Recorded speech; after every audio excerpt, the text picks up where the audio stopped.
Continuamos entonces con KNN. KNN es una de las herramientas del aprendizaje computacional, específicamente de ejercicios de aprendizaje supervisado. Por si acaso, como para recordar, aquí lo que estamos buscando es la K vecinos cercanos. Y esto lo podemos aplicar para dos ejercicios adicionales. Para clasificación, que es lo que vimos en la teoría esta mañana, y también se pueden utilizar para regresión. Y esto lo voy a hablar bien, eh, bien rápido, pero solamente para que sepan que se puede hacer.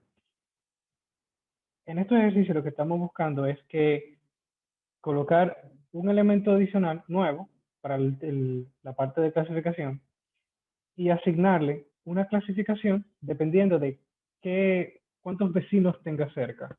Si tiene, en este caso, clase B, estamos considerando K igual 3, o sea, los primeros 3 vecinos, vemos que esta estrella, por ejemplo, tiene cerca clase B, entonces le podemos asignar que es la clase B. Esto puede ser útil para solicitudes de tarjeta de crédito. Aquí, estos ejemplos que voy a mencionar quizás no sean propios de economía como nosotros lo hemos estado viendo, pero sí es una manera bien práctica y bien sencilla de entender el concepto del KNN y ver cómo funciona la clasificación. Estos son ejemplos que tomé de Analytics Video, perdón, de Eureka, y que pueden buscarlo para encontrar más detalles. Lo que vamos a ver básicamente es tener un listado de clientes y vamos a ver si podemos crear un algoritmo capaz de decirme si una persona le puede otorgar una tarjeta de crédito o no. Para eso vamos a dividirlo en 3 partes, nuestro ejercicio. Simplemente una carga de data y una pequeña revisión, crear el algoritmo y una sección de optimización para encontrar cuál sería el K óptimo. Por fin, para ganar un poquito más de tiempo y dar oportunidad a las preguntas, yo voy a simplemente a comenzar a correr estos scripts, estos códigos, y a comentarlos a medida que los vayamos viendo. Nosotros vamos a estar utilizando vamos a estar utilizando los paquetes de AIR, Class y Caret. Como iba diciendo, les vamos a utilizar la data de Credit Card. Esta es una base de datos Credit Card. Ok. No, realmente no dice de qué banco será ni nada, no tiene muchos datos, pero al final tenemos 1300 observaciones y 12 variables. Nosotros vamos a ver cuál sería el impacto de la edad y el ingreso sobre la decisión de otorgarle o no una tarjeta de crédito. Viendo las variables que nos interesan, a mí me llama la atención estas observaciones que tenemos aquí. Estos son outliers. Obviamente yo no le voy a dar una tarjeta de crédito a alguien que no tenga edad. Entonces, aquí yo los voy a filtrar y me voy a quedar solamente con las personas que tienen más de 18 años. 18 porque legalmente en Dominicana legalmente es un adulto y puede tener tarjetas de crédito. Voy a construir esta función, que es la función que utilizamos anteriormente para normalizar la data con el criterio min-max. Esto me va a ayudar a poder aplicarle esta misma función a muchas otras variables sin tener que estar construyéndola cada vez que la necesite. Aquí yo voy a crear una base de datos que proviene desde Credit Card, que me trae la edad y el ingreso y me la está normalizando. Y al final me está construyendo como si fuese un data frame para poder utilizarlo más adelante. Luego, yo voy a crear una muestra aleatoria para construir mi base de datos de prueba y luego del training y el test, que fueron los dos elementos que vimos en la teoría. Como esto es aleatorio, y preferiblemente para que el aleatorio sea igual para todos nosotros, vamos a correr el set seed y ponemos un número bastante específico como 2021, para que así el sample, aunque diga que es aleatorio, todos nosotros vamos a tener el mismo sample. Entonces, esto me va a crear un vector de diferentes números y que voy a utilizar para seleccionar las filas de la base de datos normalizada. Aquí yo voy a tener 70% de la data que voy a utilizar como entrenamiento y el 30% restante que es lo que voy a utilizar como prueba. También voy a crear dos, eh, dos,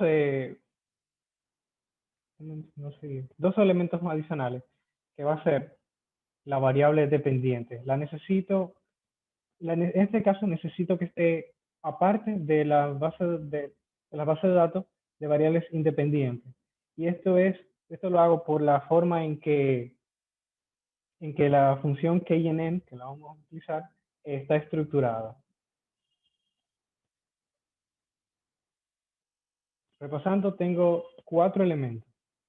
Tengo 2 bases de datos de prueba, de entrenamiento y de prueba de las variables independientes, y tengo 2 objetos de entrenamiento y de prueba de la variable dependiente. Utilizando el rule of thumb que vimos esta mañana, vamos a utilizar acá como la raíz cuadrada de los elementos, de la cantidad de observaciones que yo tengo. En este caso, tenemos 918 observaciones. La raíz cuadrada de 918, no soy tan buena en matemática, me dice que es 30. Y como yo no puedo tener un cuarto de un vecino, yo lo voy a hacer que me lo redondee a 0 decimales. Con eso ya tengo mi variable k seleccionada, que es igual a 30. Más adelante, en optimización, vamos a ver cómo yo puedo determinar el mejor k, dado un listado de k. Utilizando esta función, KNN, aquí en la ayuda tengo, tengo la ayuda de los argumentos. Puedo sencillamente correr esto y ya tengo mi algoritmo. Voy a hacer una pequeña validación con la matriz de confusión, que me va a decir mucha información. Lo primero que me dice es qué tanto me equivoqué. Aquí yo tengo que mi modelo al 309 de los casos de la prueba, que eran que sí, dijo también que sí. Y solo 2 que fueron no, dijo que no también. Sin embargo, para 81 de ellos que eran no, le digo que sí. Entonces digamos que no fue tan bueno el modelo. Lo bueno que tiene esta matriz es que me da un indicador de accuracy, con el que yo puedo extraer, puedo utilizarlo para compararlo con otros niveles de K, con otra selección de K. Voy a aprovecharme de eso para, otra vez, bueno, esta vez no voy a construir una función, pero sí voy a construir un loop. Aquí yo voy a revisar qué pasa si yo elijo K entre 15 y 45. ¿Cuál de todos ellos va a ser mejor? Esos resultados yo le voy a pedir que me lo guarde en un data frame que se llama until. Y aquí abajo le voy a decir, lo primero es que me haga el mismo ejercicio, solo que cambiando K. No voy a cambiar ninguna de las bases, solamente voy a cambiar K. Que me construya entonces la matriz de confusión, y que a eso entonces me dé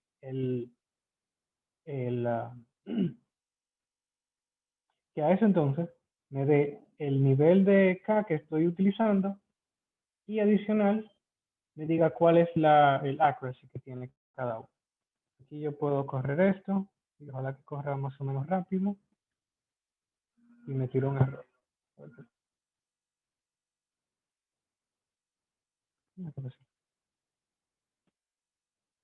Bueno, el error no, pues, parece que no fue tan relevante. Aquí yo estoy graficando el accuracy para cada uno de los K. Y aquí lo que yo puedo ver es que para K igual a 25 tengo la mayor certeza. Entonces, al final yo puedo repetir este mismo ejercicio utilizando K igual a 25. Y con eso entonces vemos un ejemplo sencillo de lo que sería el KNN aplicado para la clasificación. ¿Alguna pregunta hasta ahora? Sí, una pregunta, Juan. Yes. Bueno, no sé si eso va más adelante, porque tú dices que íbamos a ver algo de regresión, pero entonces esos resultados tú los puedes usar para predicción ya. O digamos, Sí. o sea, yo puedo darle un dato al modelo de edad e ingreso y me diría su predicción si se le da tarjeta o no. Sí, se puede hacer. Para eso pudiésemos utilizar se pudiese hacer una prueba fuera de muestra, y para hacerlo solamente teníamos que agregar la información aquí en este objeto, en el trainDB. Ahí será otra pregunta. Esa es otra pregunta. O sea, esa accuracy que tú presentas acá es usando la estimación de test de la muestra de prueba, de entrenamiento, perdón, en la prueba. Es así que se hace. Exactamente. Sí. Él está Okay. viendo qué tan certero fue. Como ya yo tengo el dato que dice observado, yo puedo comparar la predicción contra el observado. Más abajo en regresión vamos a crear déjame ver si lo creamos aquí abajo. Sí, el RMC, que es otro indicador que nos puede decir qué tan certero es nuestra proyección. Pues lo que vamos a proceder entonces a ver el KNN, pero para la regresión. Eso como comenté, no lo vimos dentro de la teoría, pero es un pequeño paso adicional que estaríamos dando aquí en el laboratorio. Para esto vamos a estar utilizando una base de datos de los precios de las casas de Boston, Massachusetts, y lo que vamos a ver es el efecto del óxido nitroso sobre los precios de esta zona.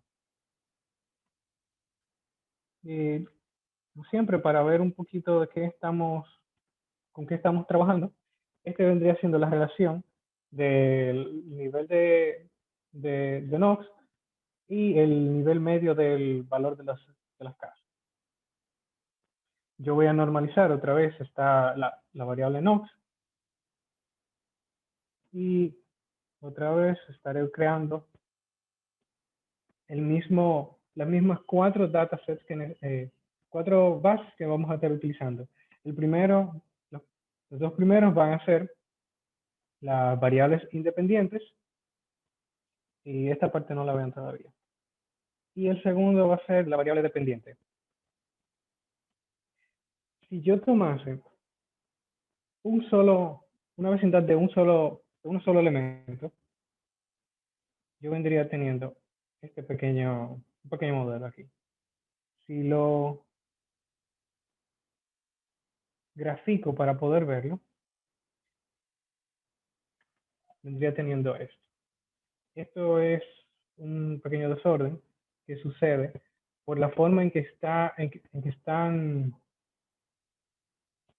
porque influye el orden en que está esta base de datos. Influye no en la creación del algoritmo, pero sí en la creación del gráfico. Entonces, solamente para mostrar el gráfico bien, yo voy a crear una variable de prueba completamente aleatoria, que va a ser simplemente una secuencia de 1001 observaciones, solamente, para poder ver, poder apreciar lo que este algoritmo está haciendo. Yo voy a crear 1, 2, 3, 7 modelos diferentes con niveles de K diferentes. En este caso tenemos 1, 5, 10, 5, 50, 75 y 100. Y ahora podemos ver un poco más claro qué relación está teniendo esta regresión, este algoritmo de regresión. Una ventaja que tiene este tipo de modelos sobre los modelos de regresión lineal es que, obviamente, captura relaciones que no sean lineales. Y esto lo podemos ver por aquí. El modelo de regresión lineal probablemente hubiese trazado una línea por acá, una pendiente negativa, pero se perdería por aquí arriba con estas observaciones. Más adelante vamos a tener algunos comentarios sobre esta comparación y porque hay que saber qué estamos haciendo. Si incremento el número de K, si se fijan, esto por aquí está cada vez más suavizado. Cada vez me va a ir, la relación va a ser un poquito más lineal. Y hasta que llega a 100, es prácticamente una línea recta. Ahora, ahora bien, yo comencé este ejercicio preguntándome cuáles eran los efectos del óxido nitroso sobre el precio de las casas. Aún yo teniendo esta información, pudiendo ver este gráfico, el modelo, el algoritmo realmente no me está diciendo Perdona, cuál es el efecto. Juan, disculpa, un paréntesis, que veo que se están quedando algunas preguntas acá, que son varias. No las estoy viendo. No sé si brevemente las puedo recoger, si tú me das un minuto, antes de que claro. continúes. Bien, Está aquí bien. veo que Flor pregunta que por qué se emplea en el ejercicio previo un promedio inverso en las variables de contracción y un promedio simple en las variables de reactivación. La idea acá viene siendo que se está tratando de penalizar el indicador final con las variables de contracción, por eso entran como un promedio inverso, mientras que y hacen que el indicador se vaya deteriorando, mientras que las variables de reactivación ayudan a la recuperación del indicador y por eso entran como un promedio directo. Por otra parte, veo acá que Néstor Barrientos pregunta que entiende que el índice de Google Trends genera un índice de búsqueda con base 100 en el momento de la serie de tiempo de mayor movimiento, que se modifica en virtud de las nuevas búsquedas. Sí, Néstor, esta fue una aclaración que hice justamente en el módulo teórico de esta mañana, que la base de Google, la información procedente de Google Trends es una información dinámica. Por ejemplo, si usted busca un término que tenga más popularidad en el día de hoy que la que tuvo en el pasado, por ejemplo, no sé, Donald Trump antes del 2016, probablemente se vea modificada. Si hizo una búsqueda a un corte del 2015, va a tener una base de un tipo y, sin embargo, si acota la búsqueda entre 2016, 2020 o, por ejemplo, 2015, 2020, perdón, va a tener una dinámica distinta de la serie. Pero eso viene siendo también parte de toda, o sea, viene siendo parte del hecho de que la base de datos sea dinámica y cómo eso afecta cómo se mapea en la variable objetivo. Entonces, también veo acá que preguntan que los términos se han reclasificado. Era lo que le explicaba, creo que a Carlos, si mal no recuerdo. Bueno, como señalaba en principio, bueno, voy a subir un material para que esta parte se entienda mejor, pero dado que ha ido, una vez que inició, vamos a decir, el proceso de confinamiento y toda la crisis del COVID-19 a nivel mundial, obviamente ha habido un cambio en la manera en que se manejan los comercios. Como yo les señalaba, puede que a inicios de la pandemia, variables tales como PayPal, por ejemplo, el uso de Globo, de delivery, estuviesen vinculados al grupo de confinamiento. Sin embargo, esa dinámica fue cambiando en la medida en que tanto los comercios se adecuaron su modus operandi a estas restricciones, como en la medida en que el gobierno hizo concesiones para que esas empresas pudiesen continuar operando bajo la situación prevaleciente. Entonces, lo otro es, con relación a la función de normalización, es un criterio de normalización min-max que se utiliza para reescalar las variables en el intervalo 0,1, y lo que se hace acá es multiplicarlo por 10, como señalaba Juan, para que pudiesen adecuarse al indicador de reactivación. Creo que eso era todo. Gracias, Juan, y disculpa. Está bien, no hay problema.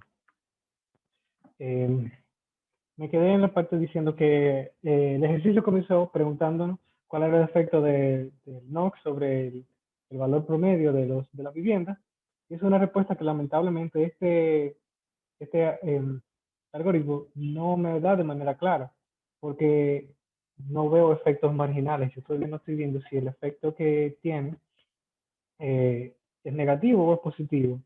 Entonces ahí es donde entraría, pudiese responder la pregunta, los modelos de regresiones lineales. Y quizá controlando por algunas otras variables pudiésemos responder esta pregunta.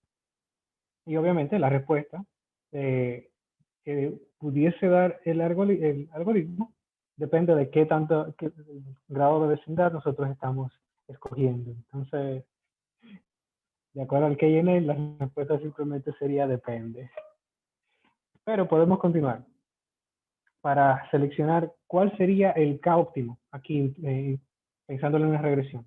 En lugar de ver el accuracy que me estaba viendo la matriz de confusión, yo puedo crear un nuevo indicador, que sería el RMSE, el cual sería la raíz cuadrada de los errores promedios al cuadrado. Puedo entonces crear otra función que lo que va a hacer es correr la misma regresión para diferentes niveles de K,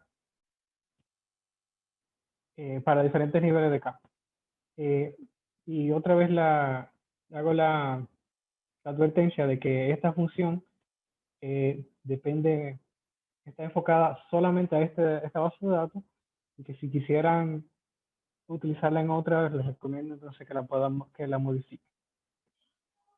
Revisen las modificaciones que necesiten. Aquí luego estoy creando un vector para cada uno de los niveles que elegí anteriormente con fines de consistencia. Y esta es una prueba que hice. Esto es una pequeña prueba que hice, me escapó ahí. Para asegurarme de que me esté trayendo el RMC que estaba buscando. En este elemento le voy a estar aplicando a cada uno de los K la función que creemos arriba con los siguientes parámetros. Corre bastante rápido. Y al final, yo le voy a preguntar, ¿quién es la mejor vecindad que voy a tener? Y esto me lo da en aquí abajo. ¿Qué me está diciendo? Que él buscó en este elemento cuál es el mínimo de ellos, y me va a traer el K que le corresponda a ese mínimo, y en este caso fue el K10. Para hacer entonces esa predicción, solamente tendría que correr este código, y aquí puedo llamar los resultados pred10.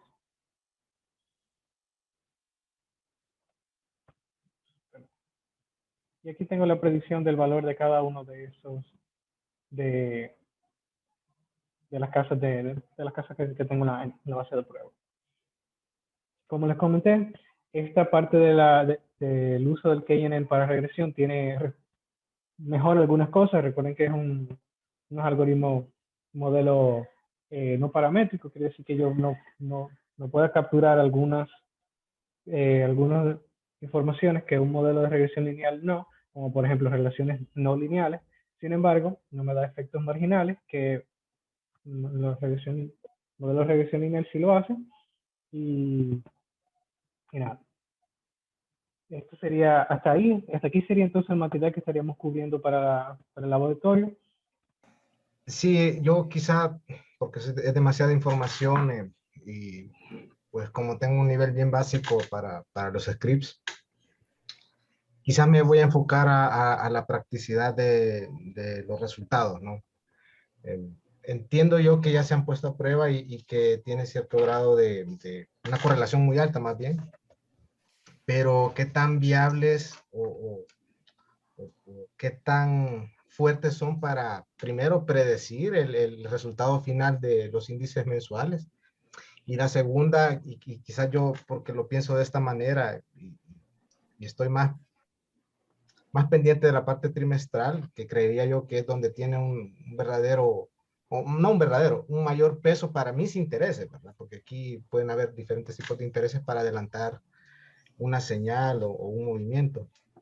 Y en el caso mensual, pues aquí se estarían adelantando, ¿qué? 45 días, 30 días. Entonces, en relación a esas dos vertientes, mensual o trimestral, solo quería saber qué tan cercano es lo que predice el modelo que se hayan puesto a prueba con lo que realmente pasa. Sí, Néstor, ¿cierto? Me habla. Correcto. Néstor, señor Néstor. Sí, Néstor, mire. Bueno, lo primero es que obviamente esta primera clase viene siendo un poco introductoria. Vamos a decir, acá estamos viendo como las cosas al nivel más básico, dígase, introducción a las plataformas de información, cómo podemos utilizar eso para generar indicadores simples. Ya en las próximas clases estaremos viendo un poco, obviamente no con el nivel de profundidad que nosotros desearíamos, considerando la restricción de tiempo, pero estaríamos viendo más esos modelos a los que me imagino usted se está refiriendo, que viene siendo el sistema de pronósticos en sí para generar nowcasting, proyecciones de corto plazo y posiblemente de mediano plazo. Bueno, en este curso no vamos a trabajar con nada de mediano plazo, simplemente vamos a hacer nowcasting y corto plazo. Pero ahí ya estaríamos viendo la validez de este tipo de información para mapear resultados sobre métricas como de la dinámica económica, tales como el índice mensual. En el caso de la República Dominicana, no sé, ¿de dónde es usted? Disculpe. El Salvador. El Salvador, sí. Bueno, en el caso de la República Dominicana, el índice mensual de actividad económica tiene la particularidad de que el promedio del mismo representa la variación trimestral del Producto Interno Bruto. O sea, por esto nosotros vamos a decir que le ponemos especial atención a ese índice como métrica para rastrear de manera más rápida ese comportamiento. Y luego ya iríamos al PIB, porque ahí nos estamos rescatando, vamos a decir, varios días de información y mapeando toda esta información de carácter tan granular y partido, por decirlo así, sobre algo que viene siendo mensual y no trimestral. No sé si con eso logro responder un poco su pregunta. Sí, muchas gracias. Bastante clarificado. Aquí también, después de que se hace el proceso de armonizaciones, que quedan, por decirlo así, armonizados los dos datos mensual y trimestral. Exactamente. Y cuando no tenemos la referencia, pues evidentemente es la señal que queremos rescatar. Pero una vez que usted rescata la señal mensual, puede hacerlo perfectamente para el caso trimestral. Ahí va orientada mi pregunta, es decir, porque para serle franco, no sé si ya sea una estrechez mental mía, más me vale la pena adelantarme al trimestral que al mensual, pero no por, en este caso entendería que por suma de las partes, o más bien de las tendencias de las partes mensuales. Pero yo estaba pensando más específicamente en un indicador específico de corte trimestral, no de tanto de corte mensual. Sí, lo que pasa es que suponga que estamos en el mes de enero. Para llegar al trimestre, estamos iniciando enero, vamos a decir. Para llegar al trimestre nos faltan para cerrar el trimestre nos van a faltar 3 meses. Ahora bien, si yo me voy a una de estas bases, a una de estas plataformas de datos y me posiciono, vamos a decir, en el día de hoy, el 6 de abril, probablemente yo voy a tener información de carácter diario hasta el cierre del mes de marzo. Ahí yo me estoy ganando todos esos días que me van a permitir mapear hasta, por ejemplo, el índice mensual de actividad económica, que ya está disponible, bueno, en el caso de nosotros está disponible hasta febrero. Ahí yo lo estoy capturando esa parte y con eso yo voy a hacer proyección para marzo y una vez que yo haga el promedio de esa información, voy a tener el PIB trimestral. No sé si me doy a entender. Perfectamente. O sea, la idea es como yo Ese tiempo ganar con tiempo con la información, información disponible de alta frecuencia. sí. Néstor, y disculpa si me entremezco, si me introduzco aquí, No, gracias. quizá que le con un poco de humildad, le cuesta un poco más de trabajo, pero le cuesta trabajo a admitir, ¿no? La bondad de los indicadores que desarrolla el área, pero nosotros utilizamos, o sea, estos indicadores que estamos mostrando acá, o que Juan ha mostrado hoy acá, Elise, veo que son como la versión sencilla, como ellos dicen, introductoria, pero digamos, otros indicadores, estas mismas técnicas, este equipo lo utiliza en el Banco Central Dominicano para hacer directamente, o digamos, técnicas parecidas, para hacer directamente un indicador de actividad económica en tiempo real, más allá de este indicador, digamos, un poco más abstracto de reactivación, tenemos, digamos, proyección en tiempo real del IMAE directamente y funcionan bastante bien en términos de proyección. O sea que quizá Liz con un poco de humildad no responde directamente, pero hay que decirlo que funciona bastante bien o nos han funcionado bastante bien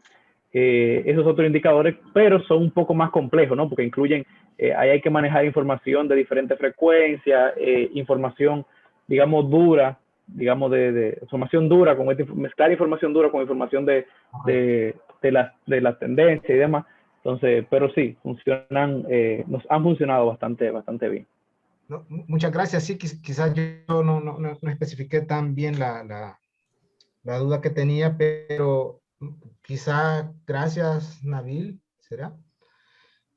Porque efectivamente pensaba yo que se debía involucrar información, como tú lo dices, dura, ya para poder establecer una mayor cantidad de información que me permita hacer eso. Pero claro, es quizá yo porque me estoy adelantando un poco a lo que se va a ver posteriormente, pero No, gracias porque me dan el camino que estaba previendo ver en esto, pues.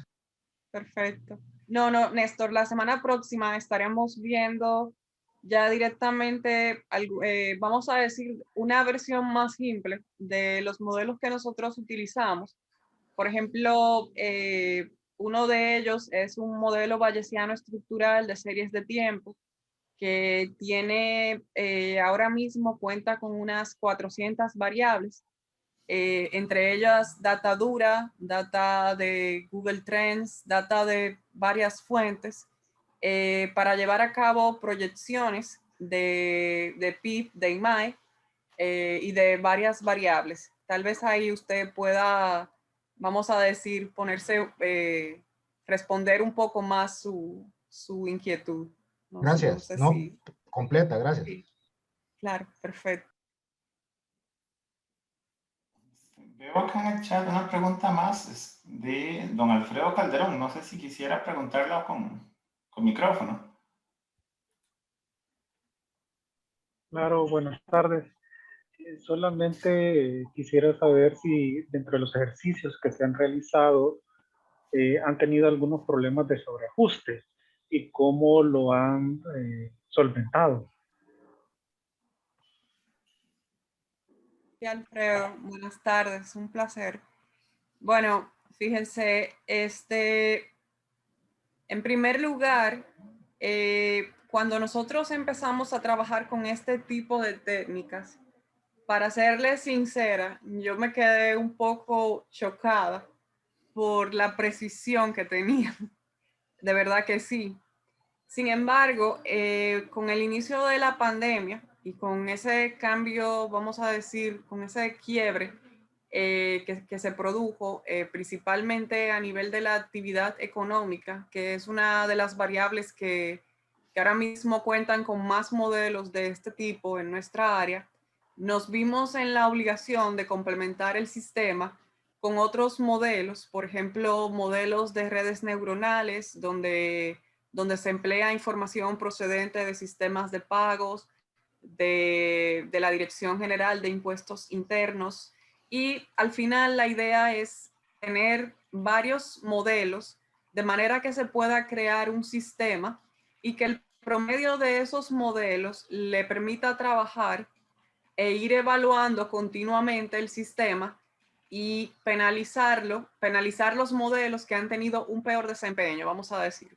Pero probablemente y principalmente bajo esta coyuntura, de alguna forma u otra, uno no necesariamente va a estar, vamos a decir, en el mismo punto de la observación. O sea, acá los chicos de la subdirección saben cómo lo feliz que yo me pongo cada vez que una de las proyecciones está sumamente cercana al valor o sea, de que el valor observado está sumamente cercano a lo que se proyectó. O sea, la verdad es que uno se siente como sumamente feliz en ese sentido, pero sí han habido casos en que la verdad ha estado por debajo o por encima. Hubo momentos en que teníamos la información en intervalos, dada el nivel de incertidumbre con el que nos estábamos manejando, y obviamente en sus respectivos bancos centrales me imagino que sucedió lo mismo, pero creo que eso es parte de los ejercicios de pronósticos, ese nivel de incertidumbre y el riesgo de desviación. Y obviamente en la medida en que uno lo va observando, va tratando de calibrar los modelos, de afinar las variables lo mejor que se pueda, si se puede incorporar información nueva. Y esa viene siendo la idea siempre. No sé si con eso le ayudo. Bueno, muchas gracias, Lizeth, muy amable. Gracias. Claro, perfecto. Bueno, por acá llegó otra pregunta de don Ramón Araya con respecto a la matriz de confusión. Dice, ¿la matriz de confusión la utilizan en la práctica? ¿Utilizan validación cruzada? No sé si don Ramón quisiera hacer algún comentario adicional a su pregunta. Si no, Juan. No, la matriz de confusión realmente fue una pequeña herramienta que pude encontrar aquí que me permite resumir muy bien los datos. Pero de manera general utilizamos algunos otros indicadores que sean pertinentes para el ejercicio que estemos haciendo. O sea, no siempre usamos esa matriz. Bueno, no sé si se refiere también al tema de cross-folding, que se utiliza en el caso de los modelos de redes neuronales. No sé si a ese tipo de validación. No sé, Ramón, si quisieras. Sí, es correcto. Es que yo sé un poco de esto y lo que hemos visto es que cuando se utiliza una matriz de confusión puede generar sesgos a la hora de utilizar solamente una muestra. Entonces, digamos que la muestra podría estar recargada para cierta variable, entonces no necesariamente puede ser lo más adecuado utilizar a la hora de utilizar un modelo de estos.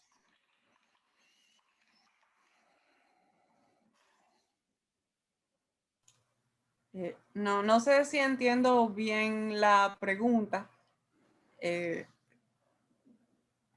No sé si podría repetirla, por favor. Ok, a la hora de utilizar la matriz de confusión para conocer si el modelo es el más adecuado o no,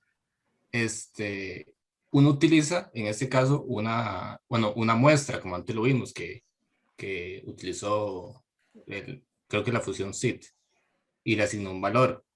El detalle de la utilización de esta forma es que puede ser que a la hora de generar el modelo esté recargado a alguna característica, alguna variable, dado que uno no controla eso.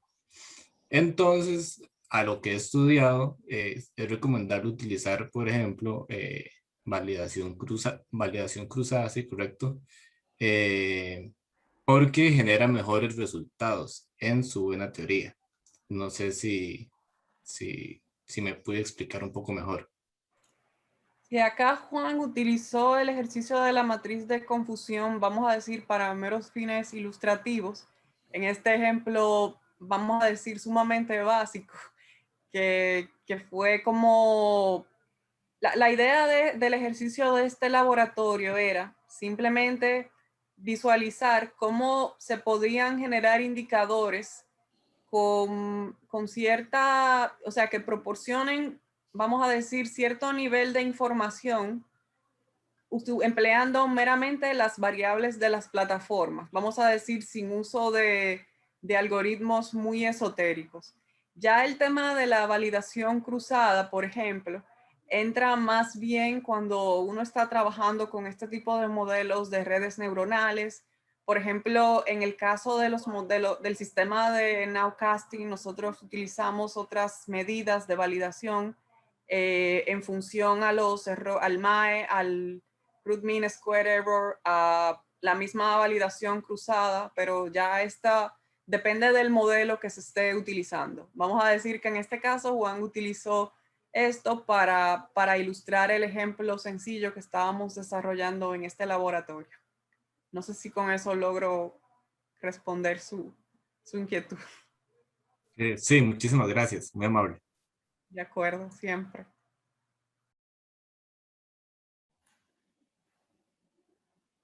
Bueno, entonces creo que estamos llegando al final de la sesión de la tarde.